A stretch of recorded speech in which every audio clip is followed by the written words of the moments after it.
जय श्री राम। धर्म प्रेमी बंधुओं, 26 दिसंबर 2024 गुरुवार के दिन सफला नामक एकादशी का व्रत आ रहा है। आप सभी धर्म प्रेमी बंधुओं ने बड़ी विधि विधान से इस व्रत को करना चाहिए। इस व्रत का नाम है सफला एकादशी, अर्थात इस व्रत को करने से मनुष्य का जीवन सफल हो जाता है। पुरातन काल में एक चंपावती नाम की नगरी थी। वहां पर एक महिषमान नाम का राजा राज करता था। उसके 4 पुत्र थे। बड़े बेटे का नाम लुम्पक था। वह लाड प्यार के वजह से उसका वह पुत्र अपने कर्मों से कुकर्मों में पड़ गया, अर्थात अपने माता पिता के अनुसार नहीं चलता था, बुरी संगत में फंस गया और मदिरापान, वैश्यागमन और जुआ आदि खेलने लगा। इस तरह से अपने माता पिता का नाम बदनाम करने लगा। माता पिता को कष्ट होने लगा। एक दिन पिता ने उससे तंग आकर उसे अपने घर से निकाल दिया, अर्थात देश निकाला दे दिया। वहां लुम्पक नाम का बड़ा बेटा राजा का वन में चला गया और वहां पर वनचारी लोगों के साथ, जो लोग जंगल में रहते हैं, मांस मदिरा का सेवन करते थे और शिकार खेलकर पशुओं को, पक्षियों को मारकर खाते थे, उनके साथ रहने लगा। इस तरह से जीवन व्यतीत करने लगा। समय की बात है, वहां पर एक बहुत ही पुरातन पीपल का वृक्ष था। लोग उसकी पूजा करते थे।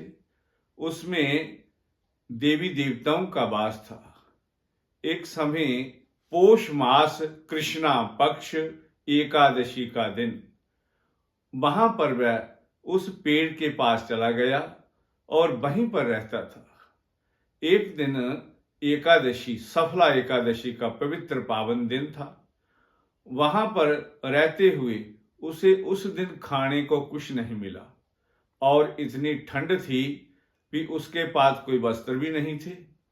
जो उसने पहने हुए थे वो फटे हुए थे, अर्थात रात को सारा दिन पहले तो उसे खाने को कुछ नहीं मिला और रात को ठिठुरता हुआ उस पेड़ के नीचे सो गया, लेकिन उसे नींद नहीं आई।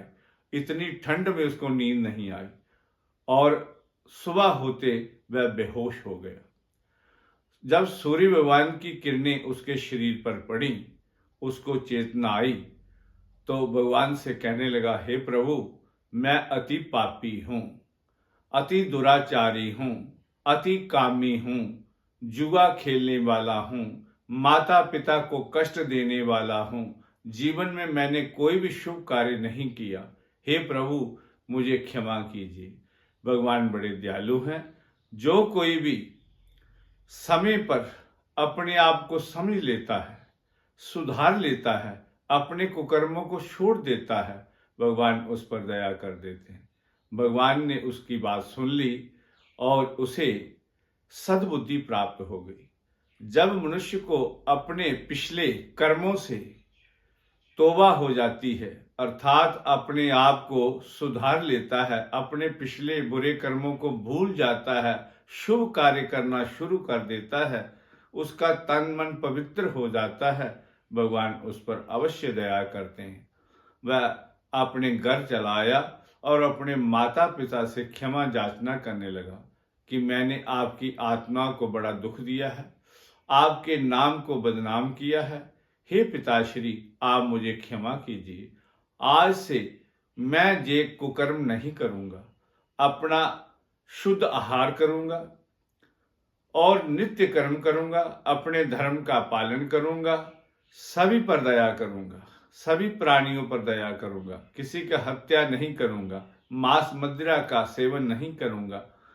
इस तरह से जब उसने अपने माता पिता से कहा तो माता पिता खुश हो गए और उस बड़े बेटे को शास्त्रानुसार, राज आज्ञा अनुसार क्या होता है, जो बड़ा बेटा होता है वही उत्तराधिकारी होता है। उसे राजगद्दी पर बैठाया और वह लुम्पंग नाम का बड़ा पुत्र राजा का अपना धर्म कर्म अच्छी तरह से करने लगा। और समय आने पर उसने सारे अपने राज्य में जे लोगों को बताया कि मैं एकादशी के प्रभाव से शुद्ध हुआ हूँ, मेरा शरीर तन मन शुद्ध हुआ है और भगवान के प्रति श्रद्धावान व्रत के प्रभाव से हुआ हूँ। मैंने अनजाने में सफला एकादशी का व्रत कर दिया था, उसी का ये प्रभाव है। सफला एकादशी व्रत ऐसा है जैसे पक्षियों में गरुड़ है, नागों में शेष नाग है और यज्ञों में अश्वमेध यज्ञ है, देवताओं में भगवान श्री हरि विष्णु हैं।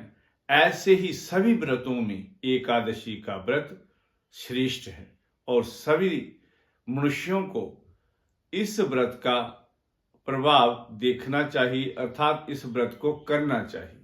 इस व्रत को करने वाले के सभी पाप मिट जाते हैं और उसकी बुद्धि अच्छी हो जाती है, शुद्ध हो जाती है और भगवान के प्रति प्रीति लग जाती है।